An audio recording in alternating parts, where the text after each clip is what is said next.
Let's cross the borders, and army captain in Burkina Faso has announced on national television that he has ousted military leader Lieutenant Colonel Paul-Henri Damiba.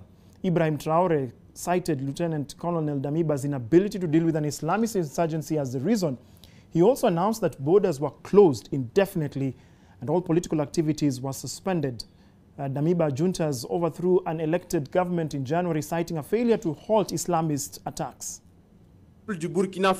Armed soldiers in fatigues and masks appeared on television in Burkina Faso on Friday night to confirm the ouster of President Paul-Henri Damiba, the second coup in a year.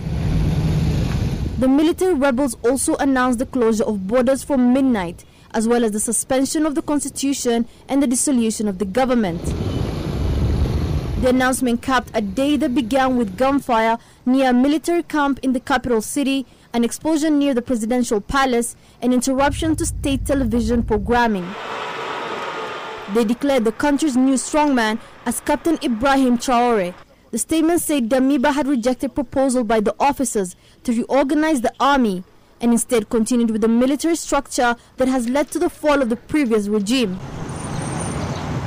Meanwhile, Damiba's whereabouts are not known. A curfew from 9 p.m. to 5 a.m. was also announced. It is a pattern that has become increasingly familiar in West and Central Africa in the past 2 years, as Islamist insurgents wreak havoc across the arid expanses of the Sahel region, killing thousands and eroding faith in weak governments that have not found a way to beat them back.